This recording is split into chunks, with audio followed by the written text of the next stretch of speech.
think outside the box, if you will. I mean, go there, go off campus. Let's think this through. And sure enough, that's where the Mustang was born. When it finally hit, it took the country by storm.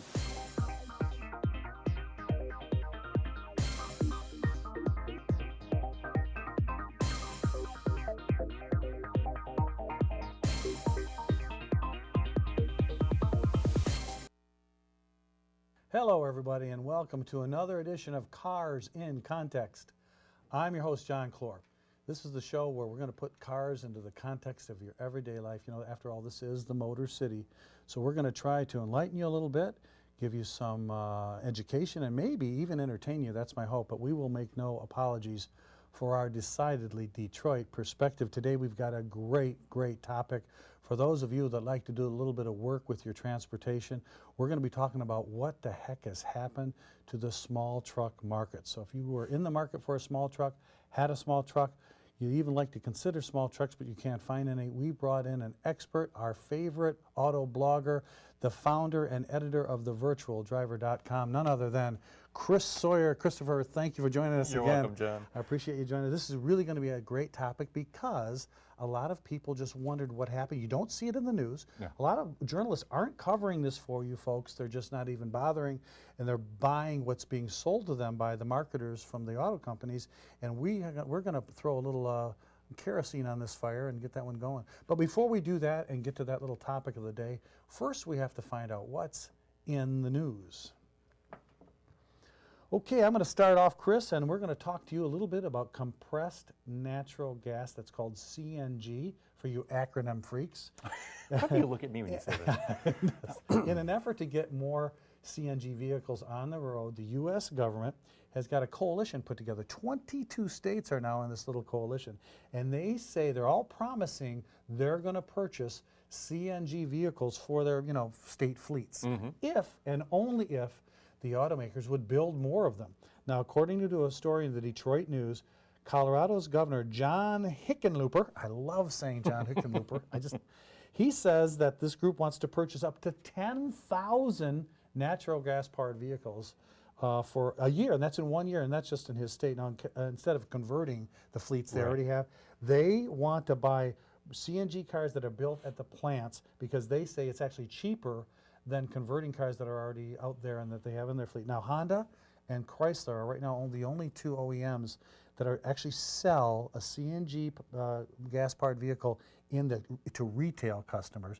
But Chris, do you expect that's going to change? No. Well, see, part of the problem is that there aren't an awful lot of places to refuel with the CNG, and even if there were, the tanks are very small. They're about the equivalent to maybe 8 to 10 gallons of gas, so you have to fill them up an awful lot. Granted, we got an awful lot of CNG in this, for sure. Or natural gas in this country. A lot of proponents are saying we should do more of CNG. And we could do it for probably for 100 years easily. We've got a lot of gas, but the problem is that it's really difficult to do, and you would have to have to really do it right, you'd have to have a different architecture for the car. Yeah, and if Chris has a lot of gas, he really should watch the restaurants that he goes to. Absolutely. But anyway, you must have a headline for us. Absolutely. Tesla is looking for more cash. You've got to be kidding me. Your money. No. Yes. Tesla's discovering that manufacturing cars isn't as easy as they thought it was. Remember, don't you love these guys that come into this industry and they say, gosh, I know that. I can do this. Anybody can build a car. Anybody can build a car. Admittedly, this Tesla S we're showing on the screen is a beautiful car. Oh, it's gorgeous. But it's more than just designing a beautiful car, isn't it, Chris? Yeah, absolutely, especially since I designed that car.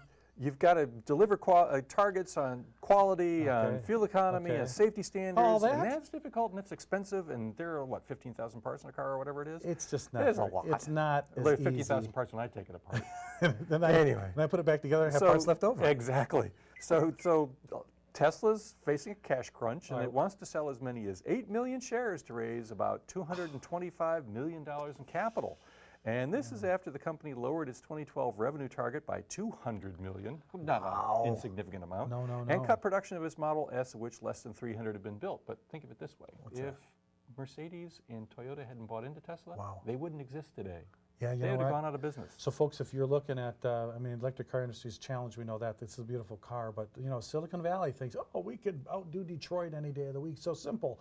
It's not so simple. And now they're finding out it takes tons of money to make money. And you have to know the car business. You're right. And it takes this institutionalized knowledge, plus the fact, when you think about if they were in business during the economic downturn, they would have needed a bailout as well. They already have a Absolutely. bailout. So that's really They're important. getting it now. That's right. Now, here's some other headlines in the news. We could talk about big makers. We're going to talk about Toyota. Remember we said that Ford had passed Toyota as the #2 automaker in the world, but that was when they had the tsunami and the earthquake thing, and their production was just completely ruined back then. So what happened? They fell from their place. Now production is caught up. The supplier world is caught up for them. They're building cars in great numbers again. They're discounting. Their sales are on the rise. So guess what, folks? They are on the rise. They're even though Ford is slightly ahead as the #2, a lot of people think Toyota will overtake them very shortly. I think the key to this one, Chris, is going to be the mid-size segment. It's where the battleground with the new Fusion and this all-new Camry. The Camry's been the #1 selling car in America for years now, and if Fusion can make some inroads, maybe Ford can stay close to the pack. And if you want to see how tight that one's going to be, go to thevirtualdriver.com where I have a review of the new Fusion, and it's nothing less than an eye-opener. Hopefully we'll see some good news coming out of there. Do you have another one for us, Chris? Yep, it's Mitsubishi. Remember those guys? Oh, yeah. Yeah. Yeah, they're doing well, right? No, sorry.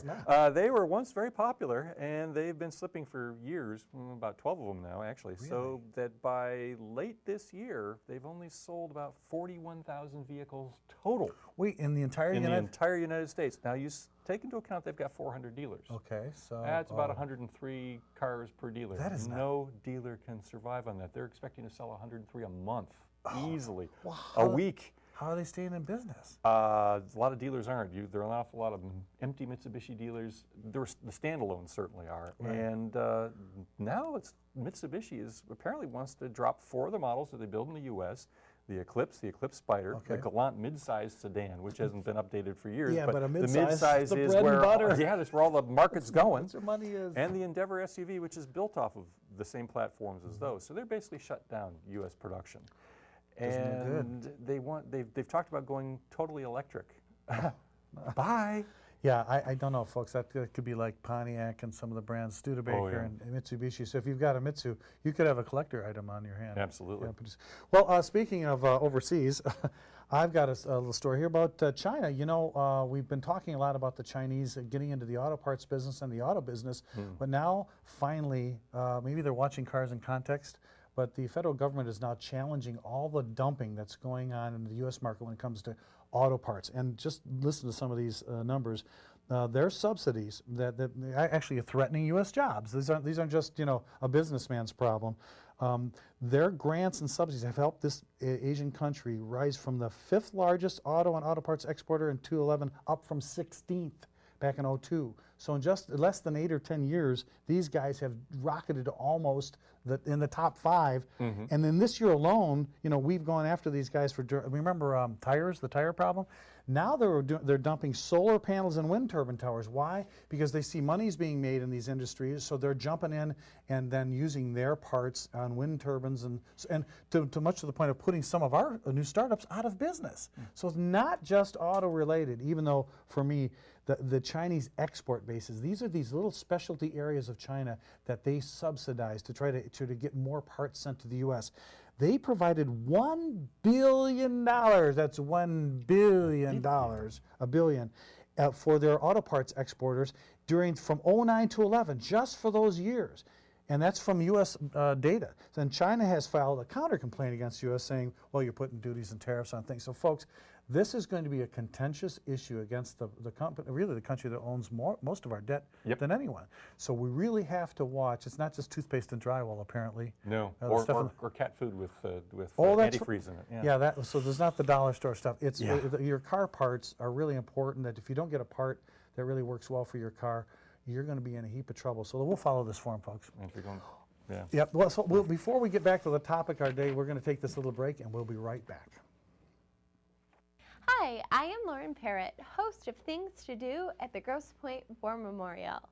Whether you're an artist, a gardener, you love to cook, you love to exercise, or hear about the world around us, the War Memorial classes and lectures will spark your imagination and your creativity. Explore your passion, take a class, It's an investment in yourself. Hi, and welcome back to Cars in Context. I'm your host, John Clor. We've got a great topic of the day for you today, and it's really going to kind of hone in on those of you that use your vehicle to do a little work, maybe even some chores, but not a lot of work. We're talking about small trucks. Remember back in the day, in the late 70s, early 80s, when we had all kinds of choices. Some little front drive small trucks built by a variety of manufacturers. And then even our OEMs had first imported brand small trucks that they put their own labels on, and then their own small trucks. And by that I mean compact size, 2, 3 person, maybe a super cab, if you will. But they're made for small duty work, not for big hauling, not for big payload, just the small homeowner, maybe a small business operator. That was the small truck market. It was huge at one time. It was one of the largest selling vehicles in the United States for more than a decade, and then all of a sudden the bottom fell out of the market. And nowadays, when you look around, you really can't find very many choices in the small truck market. Something happened.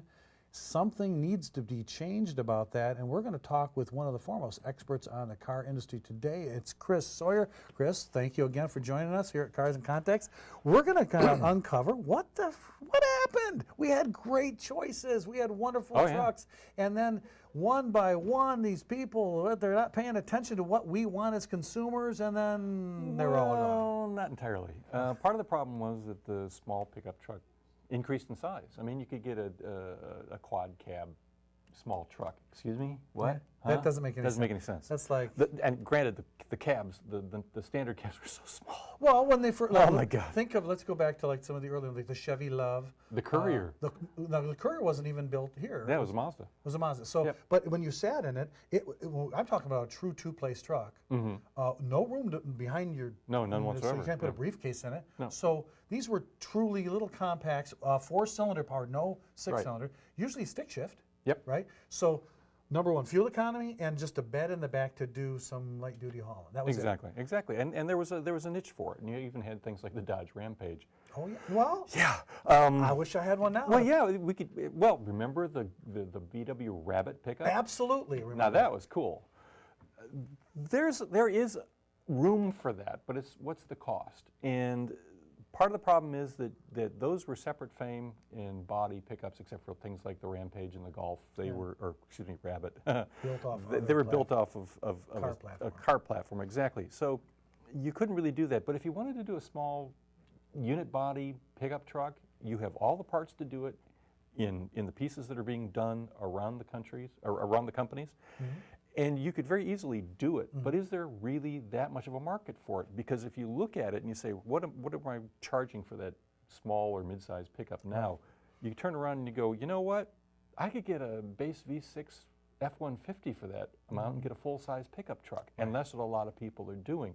But I think, quite honestly, that there is a growing market in the youth market for a vehicle like that. Not a real hauler sort of thing, to do work with, but an image truck. Right. Something that says, this is cool. And you look at it and you say, what are you basing that on? Well, look at the Nissan Juke. Okay. Ugly little beast that it is. God, if there's that thing is the most fun on 4 wheels. That's as homely as it is. It's not pretty. It's like the date you took to high school prom. But wait a minute. You didn't marry her, did you? No, I didn't. Oh, good. Because I know Jenny. Yeah. But the problem is that she's out there, that car out there, that Juke, yeah, has now gotten. Is it a car? Is it a truck? Is it what?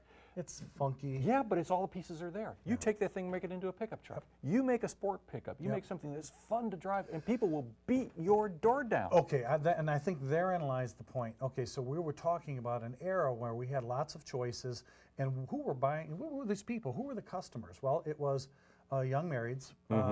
If you wanted college kids, you want to go to college, but you needed to haul stuff around.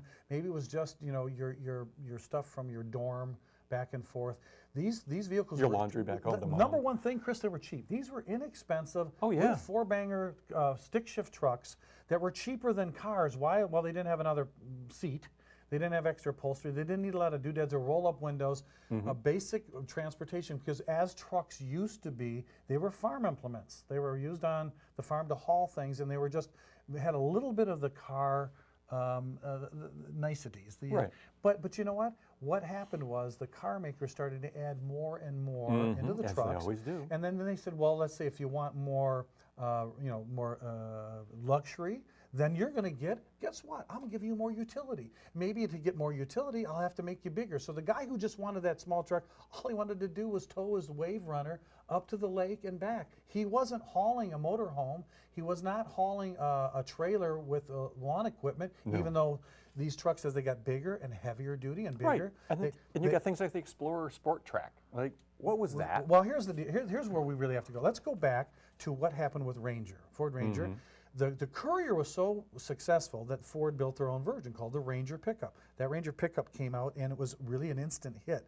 It looked more American. It was made in America. It was not an import. It had an American engine. It had the right size. It carried just enough. You could throw mulch from Home Depot or Lowe's into the back. You didn't have to worry about getting in the back of your car or your trunk. You know, do little home projects. It was the right size, good fuel economy, a 4-cylinder engine. It was easy to park, easy to drive, good to go on campus. It was not difficult to back into a parking space, all these little things. And oh, by the way, Chris, it was cheap and inexpensive. Oh, yeah. It was so solid, as a matter of fact, so rugged, that Ford built the original Ford Explorer off the Ranger chassis until eventually it became its own chassis. This truck, for years and years, was in the top 5 bestsellers of cars in the United States, of vehicles in the United States, and spawned. Chevy came out with the S10. Everybody had a small truck. Well, what happened? We got bigger, the trucks got bigger, and they got heavier and bigger and heavier, and then they started to, more and more got put into them. They started to rise in price. Ford, I think, made a left turn somewhere when they could have built a true quad cab, and they didn't. They did the Super Cab, and they brought the Explorer Sport Track, which by the time Explorer and Ranger went off in their own different directions, kind of like that girlfriend from high school, they were two different beasts. I mean, one was totally different animals. That girl from high school again. No, she wasn't a beast. So those vehicles became so expensive. A Sport Track is very expensive. And then they put a V8 in it. Ranger never got the quad cab that was overseas. You'd see them on shows from the BBC that Ford built a real Ford. But that was their full-size truck back over there. That's true. Right. So now what happened is I had these discussions with some marketing managers at the OEMs, and I said to them, could it be that the small truck went away, not because people didn't want them anymore, but because really you kind of let this market die? No one reinvented itself. You know, vehicles are like Madonna. You got to keep, reinventing yourself every few years, otherwise you're going to forget about you. Absolutely. And if you don't reinvent that market and create something that causes desire, eventually they'll move to look to the next bright, shiny object, which by that time turned to be the minivan, and then the SUV, and now the crossover, as they say. Right. So what is it, Chris? Which came first? I mean, was it a matter of they purposely pushed them to be too big and too expensive because they wanted to make more profit, or that they just didn't do enough with redesigning them, so now we're not interested anymore? They wanted to grow the market, and they left the market when they did it. The market didn't leave them, they left the market. Yeah, I think you're right. And there is a market out there, just off the top of my head, for a rugged little truck. Doesn't even have to be rear-wheel drive, quite honestly, with all of the things that you've got in what you have in the global parts toolbox that you could play with. But a truck that has a 4-foot bed that's 2 feet deep, you put the tailgate down, you put a bed extender on that, now you have a 6-foot bed. There you go. It's simple, and you still have a truck you can park. You can take it to college. You can do whatever you want to do with it. You can make it fun to drive. It can be lower than anything else that's out there. And you can autocross it if you want to. Sure. All that sort of stuff, and you're still going to get 35, 40 miles to the gallon if you want out of it, or you can order a performance engine. You may not get to the day of with the Ranger that you had of $99 down, $99 a month. Remember those? Yes, I do, and I am old. But you could get something that's equivalent to that now, and I think that, quite honestly, the youth market would be going for it, because even Scion has walked away from what their market was, and that's really where their market was headed to. Dodge had it with the M80 concept that they showed, 5, 6, 7 years ago, maybe more. Somebody's going to finally do it, and they're going to be printing money. Well, I think another issue that's going on is that we tried to make trucks that look like trucks but are not. The Honda Ridgeline is a perfect example, built off the Pilot and Neat Ford idea, platform. but wrong for the market. And the people said, well, it looks like a truck, but it didn't do all the things your F-Series did, so it kind of got poo-pooed. And the other problem with it, it's not inexpensive. It's not an entry-level vehicle. You can't just take the Honda Ridgeline into market and think you're going to sell it for the young, upwardly professional, even if he's a college kid. They want stuff with rubber floor mats, manual transmission, inexpensive to own and operate, good on gas. They don't need all of the electronics. Maybe a great iPod, maybe. Oh yeah, that sort of stuff, great. That's it. Yep. And I don't think any maker. Now, here's one. I'm going to throw you a little curveball, Chris. One area of the world that seems to love the kind of small trucks, but they're not trucks at all, is Australia. They don't have. They have what we used to have back in the 50s, Rancheros Utes, and yeah. El Caminos.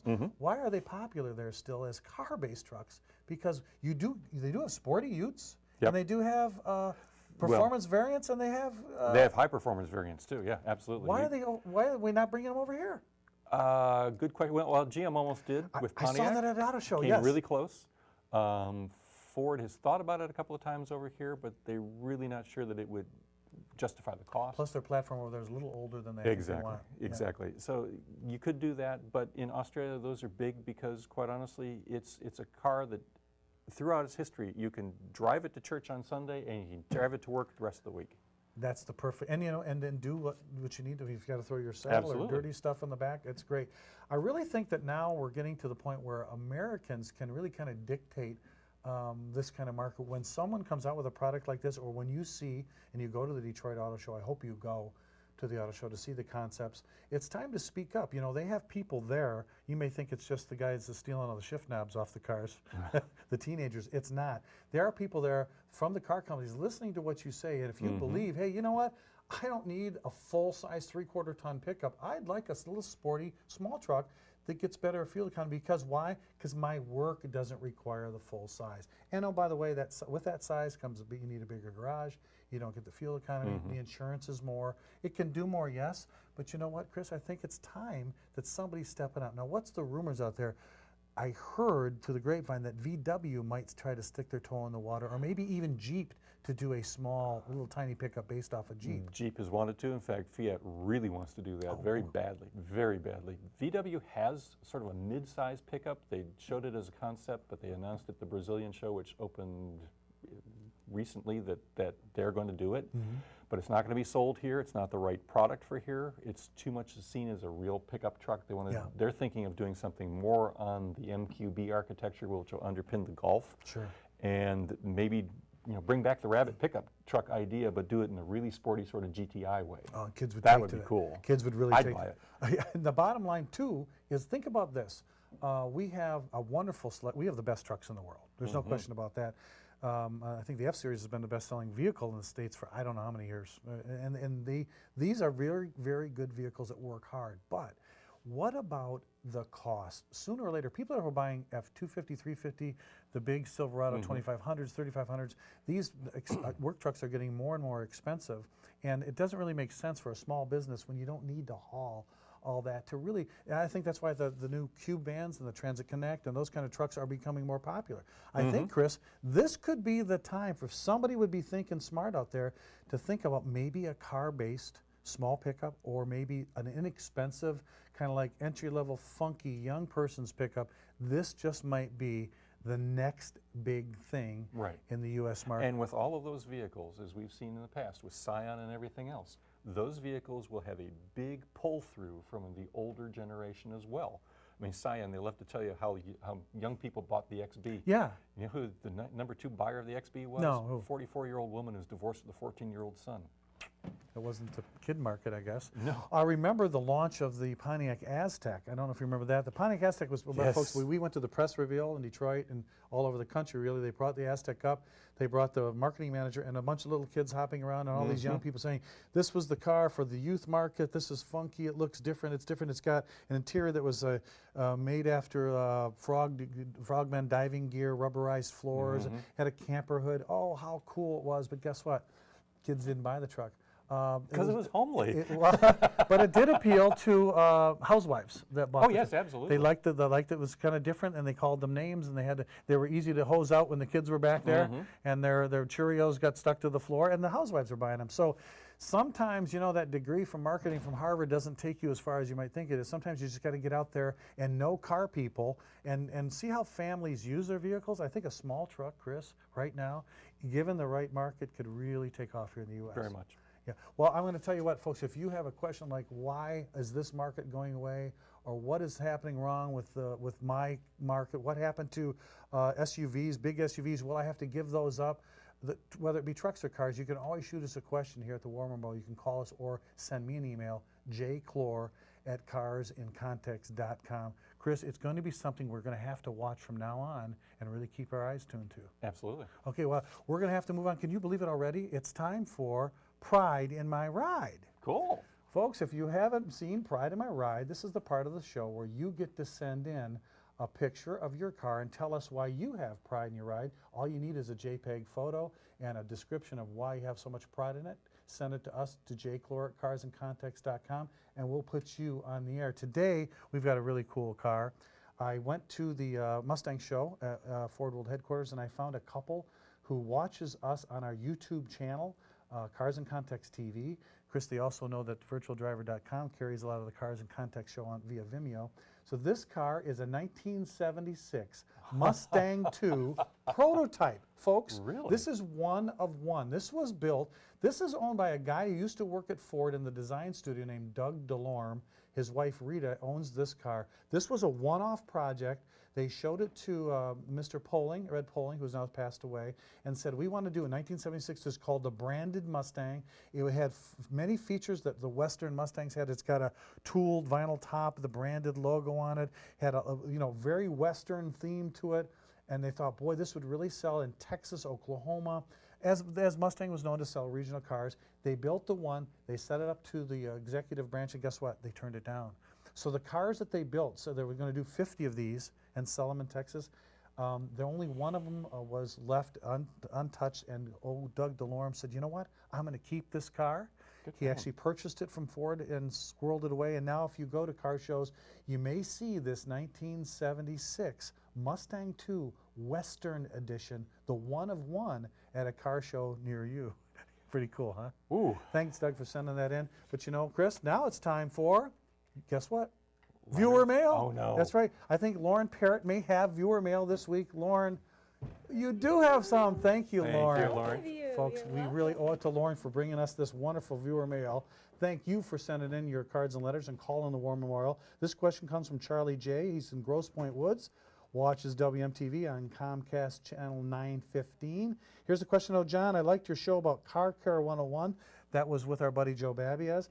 Was wondering if you would be teaching a class at the War Memorial about the ins and outs of taking care of your car. That's a great idea. I think Lauren should have that on what to do at the War Memorial. We'll definitely think about doing that. Chris? Well, this one comes from Jeff K. of Harper Woods, who watches WMTV on WOW Cable Channel 10. And he said, I was very interested in your show on E15 and the whole discussion of ethanol as an automotive fuel. Despite it not being as efficient as gasoline and not very cost effective, wouldn't we still be better off in the long run to adopt ethanol-powered auto fuel law here simply because we can produce it all over the U.S. and not have to send so much oil money to terrorists overseas? Sounds good at the start, but no, sorry. No. Hate to burst your bubble. And here's the reason. We're not only sitting on a ton of energy in this country, but we're making most of our ethanol now from sugar, or from corn, not from sugar like they do in Brazil. And until we get the stuff that's made out of switchgrass and all of the offal from plants, it's not going to make sense. We're taking it right out of the food source. And quite honestly, there's a CIA study that not many people paid attention to that said the Arab Spring started because we increased the amount of ethanol in our fuel, and that just drove food prices through the roof around the world. That is a great question. It doesn't make sense now, but maybe sometime in the future. Chris, Absolutely. again, thank you so much for You're your welcome, time on John. Cars in Context. Folks, again, I appreciate you joining us. Until next time, you better remember, knowledge is power. I'm your host, John Clor, and thanks for watching.